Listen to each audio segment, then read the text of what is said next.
दोस्तों, अक्सर चुनाव के बाद हम लोगों को ये सुनने में आता है कि ईवीएम जो है वो हैक कर ली गई है या वोट चोरी हो रही है।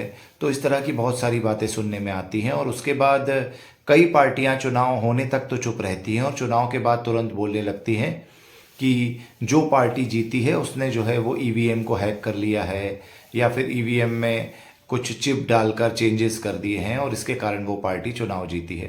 तो आज बहुत ही शॉर्ट में हम लोग तथ्यात्मक रूप से जानेंगे कि इसका पीछे का राज क्या है। तो मूलतः कांग्रेस जो है वो इस तरह की बातें करती है। तो सबसे पहले तो यदि हम तथ्यात्मक रूप से देखें कि ईवीएम कब आई और कौन सी पार्टी लेकर आई, तो इंदिरा गांधी के समय 80s के अंदर सबसे पहले ईवीएम के बारे में बातें हुई और उस समय ये लाई गई। और 2004 के समय जब कांग्रेस की सरकार थी तो उस समय ही फुल फ्लेज इसका जो है एक्सपेरिमेंट पूरे देश में किया गया। तो कांग्रेस गवर्नमेंट ही इसको लेकर आई। अब हम आगे बढ़ते हैं कि ईवीएम के बारे में क्या भ्रांतियां हैं। सबसे पहली चीज़ जो बोली जाती है वो ये बोली जाती है कि ईवीएम को हैक कर लिया जाता है।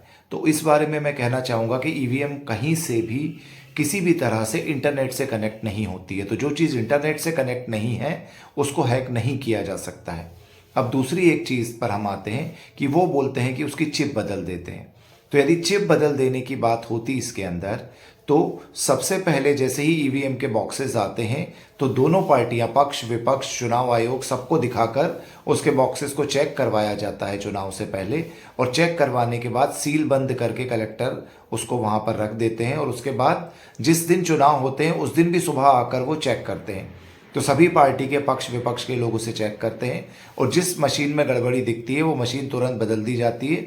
या फिर वहाँ पर यहाँ तक भी हुआ है कि वोटिंग कैंसिल होकर फिर अगली बार हुई है जब वहाँ पर नई मशीन आई है। तो इस तरह का भी कुछ नहीं होता, वहाँ पर कंटिन्यूस रूप में चेकिंग होती रहती है। अब उसके आगे आते हैं, उसके बाद ये लोग बातें करते हैं कि एक ईवीएम को हैक कर लिया गया है, उसके अंदर चिप डाल दी गई है, बाद में वो चिप से एक ही जगह पर वोट डल रहे हैं। तो उसमें भी एक चीज़ है कि यदि एक ही जगह पर वोट डल रहे हैं और आपने उस समय चेक किया है विपक्ष ने, तो वो तुरंत मशीन को बदलवा सकते हैं। इसके अलावा एक और सिस्टम दोस्तों मैं आज आपको बताना चाहूँगा जो इंडिया के अंदर है, उसको बोलते हैं वीवीपैट का। तो वीवीपैट असल में क्या है कि जब हम वोट डालते हैं तो वोट डालने के तुरंत बाद 6 सेकंड के लिए एक पर्ची निकल कर आती है और उस पर्ची के अंदर जो है वो पार्टी का निशान और जिस पार्टी को आपने वोट दिया है वो उसका नाम वहाँ पर लिखा रहता है। तो जो अनपढ़ लोग हैं वो भी पार्टी का निशान देखकर बता सकते हैं कि हमने किसे वोट दिया है। और यदि वोटर ये शिकायत करता है कि मैंने जिसको दिया उसकी पर्ची नहीं निकली, तो भी तुरंत चुनाव आयोग वहाँ पर चीज़ों को बदल देता है। इसके अलावा वीवीपैट की गिनती के साथ भी हम चीज़ों में बदलाव कर सकते हैं। वीवीपैट को गिनकर भी ये पता लगाया जा सकता है कि असल में कोई चिप के थ्रू वोटिंग तो नहीं हो रही थी, क्योंकि आप जो वोट डालते हो वो वोट तो वहाँ पर डला ही है।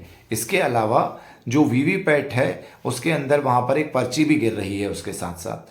तो यदि विपक्षी पार्टियाँ इस तरह की मांग करती हैं कि जो पर्चियाँ हैं उसको गिना जाए, तो वो पर्चियों को गिनकर भी ये काउंट किया जा सकता है कि इंसान ने जहां वोट डाला था वो मशीन जितना नंबर बता रही है उतना ही नंबर उसके अंदर है या नहीं है।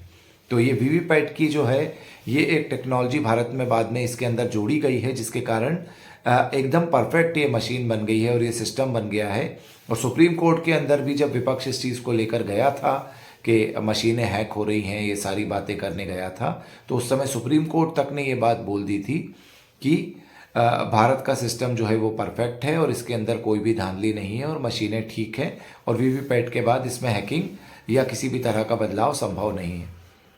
तो ये एक शॉर्ट वीडियो था जिसके अंदर मैंने समझाया कि किस तरह से भारत का तंत्र काम करता है। हम सबसे पहले वहाँ वोट डालने जाते हैं, उसके पहले ईवीएम मशीन्स चेक होती हैं, दोनों पक्ष, सारे पक्ष उसको जाकर चेक करते हैं। इलेक्शन कमीशन तो उसको चेक करती ही है। उसके बाद वोटिंग के दिन भी वो चेक होता है। वोटिंग के समय भी यदि कोई शिकायत करता है तो उसको बदलने का प्रावधान है।